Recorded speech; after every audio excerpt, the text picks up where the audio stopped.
It's late and you've pulled out of the servo, the drink sweating in the cup holder, the straw still wrapped on the seat. Ordinary night. Then the blue and red fills your mirror and you do everything right. Indicator, pull left, window down, hands on the wheel. The officer leans in, torch sweeping your seats, and says it friendly, almost warm. Evening, mate. Where are we headed tonight? That question isn't small talk. It's the first line of a script. Most people charged in this country weren't got by evidence a detective dug up. They talked themselves into it in the first 5 minutes to a stranger who sounded like a friend. There are 3 words that stop it. And by the end, they're yours for life. But stay with me. There's one moment where saying them wrong gets you arrested on the spot. I'll show you where. Start with the machine, because once you see it, you can't unsee it. When an officer starts asking questions on the side of the road, you are not in a conversation. You're in an evidence collection session that's been dressed up to feel like one. There's no credit for being warm. No notebook in this country has ever recorded the words, "The driver seemed like a good bloke." What goes in the notebook is what you said, and what your words can later be checked against and twisted into. And the questions come in an order. Watch the chain. It opens soft. Where are we headed tonight? Harmless. Then long day. Then had a couple tonight. Then you seem a bit nervous. Everything all right? Then mind if I have a quick look in the car? And here's the part that should stop you cold. Half the time, he doesn't even care about the answer. The question is bait. He's watching how you answer. The pause. The eyes flicking to the mirror. The hands. The talking itself is the test, and you're being marked while you think you're just being polite. Every answer you give makes the next question feel more natural to give. And somewhere along that chain, no single dramatic moment, you stop being a driver at a routine stop and become the subject of an investigation. Nobody arrested you. Nobody accused you. You talked. They collected. And not one of those answers was a thing you were ever required to give. Now let's break it. Every answer you give makes the next question feel more natural to give. And somewhere along that chain, no single dramatic moment, you stop being a driver at a routine stop and become the subject of an investigation. Nobody arrested you. Nobody accused you. You talked. They collected. And not one of those answers was a thing you were ever required to give. Now let's break it. I'm Benny Brown, and I've spent years around how these stops actually play out here. Not on American television, but on Australian roads, under Australian law. And I'll be straight about why I'm making this, because you've almost certainly seen the American version. The confident bloke in the suit, the 3 magic words, the 4 lines that supposedly end any police encounter. A lot of it is powerful. And one piece of it, copied straight onto an Australian road, is not a right you're exercising. It's an offence you're committing, and people lose their licence the same day for it. The confident bloke in the suit, the 3 magic words, the 4 lines that supposedly end any police encounter. A lot of it is powerful. And one piece of it, copied straight onto an Australian road, is not a right you're exercising. It's an offence you're committing, and people lose their licence the same day for it. The High Court drew the line under all of this a long time ago. Back in 1986 in Williams versus the Queen, it held that police have no general power to grab you and hold you just to ask questions. Detention for that purpose, in the court's words, is an unlawful infringement of his civil liberties. That still stands in 2026. But a rule you can't lean on in the moment can't protect you. So let me show you the trap first. On an ordinary night, picture a bloke, and this is illustrative, the composite kind that walks through the door of every defence practice, not one real person. Call him the night shift driver. He's heading home after a late one when the lights come up behind him. He's never done a thing wrong in his life, so when the officer asks where he's coming from, he explains where he works, why he's out so late, which way he usually drives, why he stopped catching the train. He's helpful for a solid 10 minutes and drives off feeling like a good citizen. Weeks later, his own friendly answers have placed him a few streets from something he had nothing to do with, at exactly the wrong time, with no alibi but his own word, and a note beside his name reading, vague about his movements. Here's what should sit with you. He was never detained, not for 1 second. He was free to end it and drive off the whole time, and he never knew because he never asked. The caution itself tells you how little you owe them. The words police must put to you say it plainly. You are not obliged to say or do anything, but anything you say or do may be used in evidence. Not obliged. We're almost at the 3 words. First, the part that keeps you out of a cell. Because before you learn what you can refuse, you have to learn what you must do.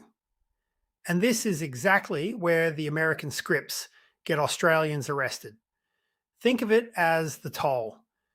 A few things the law simply makes you hand over, with no clever sentence that beats them. So pay the toll smoothly, no commentary, and save your boundaries for everything else. Toll number 1, if you're the driver, your license. In every state, the moment you're behind the wheel, you must produce your license and give your name and address when an officer asks. That's not a conversation. Refuse it, and the refusal itself is the offence. This is the single most dangerous American import there is. Their line, I don't have to identify myself, is true in parts of the United States and flatly wrong the second you're driving here. So hand the license over, give your name and address, then stop. The documents are the toll. Your story is not. Everything past the toll, where you've been, what you've had, why you're out, that's the part that was always yours to keep. And the toll isn't only for drivers. On foot, whether you have to give your name at all depends on where you're standing and why. In every state, police need a trigger first. Usually a reasonable suspicion you've committed an offence or a genuine belief you can help investigate a serious one. There's no blanket power to demand ID from anyone, anywhere, for nothing. But when that trigger exists, refusing is an offence and the price swings wildly by state. In Western Australia, under the Criminal Investigation Identifying People Act, refusing to give your name or giving a false one can carry up to 12 months in prison, the harshest in the country, and nothing the American videos prepare you for. Knowing which one you are, driver or passenger, changes what you owe before a word is spoken. And learn this one because it saves passengers grief. If you're just a passenger, you generally don't have to identify yourself at all. The big exception is New South Wales, where a passenger can be made to, but only if police reasonably suspect the car itself was used in a serious indictable offence. Outside that, a passenger is treated like anyone on the street. Knowing which one you are, driver or passenger, changes what you owe before a word is spoken. Now the biggest trap of all, the one no American script can warn you about, because their law is a different animal, the breath test.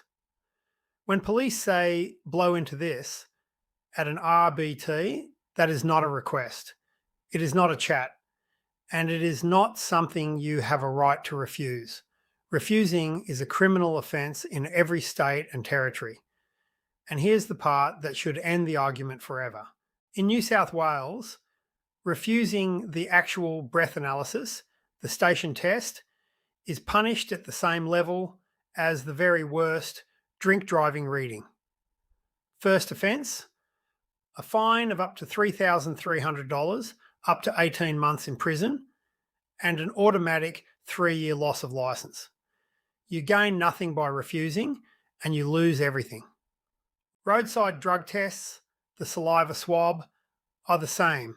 Refusal is its own offence, so the breath goes in the same column as your licence. It's the toll. You blow the way you hand over the card. Smoothly, silently, no commentary.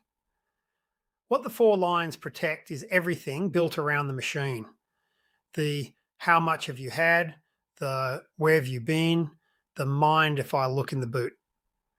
The machine gets your breath. The notebook still gets nothing. 2 more you can't argue your way out of. A move on direction. If an officer lawfully directs you to leave a place and you refuse, that refusal is itself an offence. And a newer one, wanding. Police now carry handheld metal detectors, and in declared areas, they can scan you for weapons with no suspicion at all. In Queensland, it's called Jack's Law. Made permanent from July 2025. 116,000 scans and 1,000 weapons off the street. New South Wales brought in its own under the Knife Crime Legislation Amendment Act 2024 for declared transport hubs and entertainment precincts. In a declared area, a lawful scan is another toll. You comply.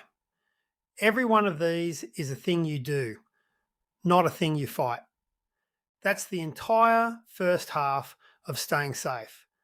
And almost nobody teaches it, because just comply doesn't make a flashy thumbnail. Get the toll right, and everything after it is yours. Now, before I hand you the words, one warning. Because there's a whole corner of the internet that will get you hurt. You've seen the sovereign citizen stuff. I do not consent to be governed. I'm travelling, not driving. I'm a free man on the land. Please hear me. None of it is law. None of it has ever worked in an Australian court. It doesn't end the stop, it escalates it, and it's a fast road to the back of a van and a fistful of extra charges. The lines I'm about to give you are the exact opposite of magic words. They work precisely because they aren't tricks, because each one is real law, spoken plainly, doing exactly what the law already allows. You're not casting a spell. You're calmly declining the one thing that was always optional, talking.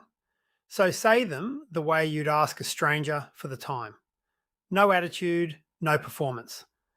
The moment you add heat, you've changed what the encounter is about, and it stops being about the law and starts being about you. Ready? Here they are.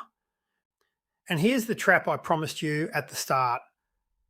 The one place these words backfire. Say, I'm not answering anything when he asks your name behind the wheel, or I don't consent when he says blow into this. And you haven't used a right, you've committed a fresh offence. Licence gone the same night. The lines protect your story. They never touch the toll. Keep those 2 apart and you're bulletproof. Mix them up and you hand him the charge. Ready? Here they are. The 3 words are these. Am I detained? That's it. Said calmly as a real question. And in this country, make it sharper still. Officer, am I under arrest or am I free to go? Because every police encounter you'll ever have is one of 2 things, and everything depends on which. Either you're free to leave and the conversation is yours to end, or you're under arrest. And then, as the High Court laid down in Williams, they must be holding you for a lawful reason, not just to fish. The officer knows which of the 2 you're in. You don't. And nothing makes him tell you until you ask. So ask. If the answer is you're free to go, then go. Say thank you and leave, because every extra minute you linger being polite is free evidence. If the answer is you're under arrest or detained for a search, you've just learned something enormous. This is not a chat. And now the next 3 lines matter. Line 2, Officer, I'm not answering any questions. Line 3, Officer, I don't consent to any search. Line 4, Officer, I want to speak to a lawyer. 4 lines, 1 order, every situation. It is never too late to go quiet. Now watch them hold under pressure. First push. Come on, mate. If you've got nothing to hide, why not just talk to me? And here's the fear that makes good people crack. Won't staying silent make me look guilty? No. Back in 1991, in Petty versus the Queen, the High Court held your silence cannot be treated as evidence of guilt, because to allow that, the court said, would be to convert the right to remain silent into a source of entrapment. So you don't take the bait. Same words, unchanged. Officer, I'm not answering any questions. Second push. You'd be making this a lot easier on yourself if you just cooperated. Silence. 1 honest asterisk. In New South Wales only, for the most serious offences, a special caution under Section 89A can let silence count against you, but only if it's read to you with your lawyer physically in the room. Before an interview, you have the right to free legal advice. The clock even stops while you wait for a lawyer to arrive.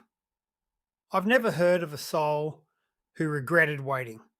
Plenty regretted the small talk they filled while they waited.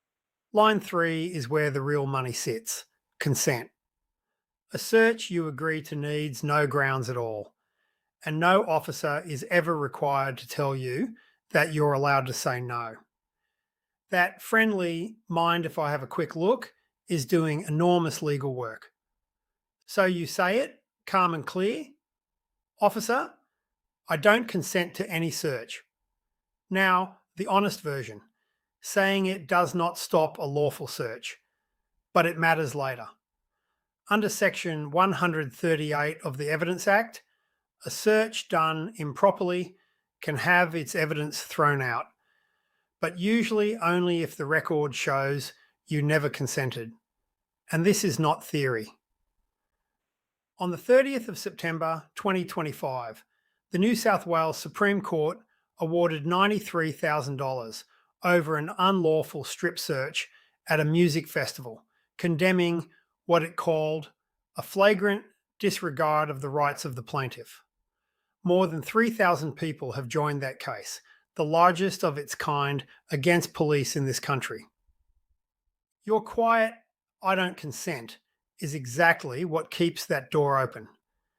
And if it escalates, you're straight back to line 1. Officer, am I under arrest or am I free to go? Let me run the whole thing once, start to finish. 11 at night, lights in the mirror. You pull over, window down, hands on the wheel, license already out. He asks you to blow. You blow.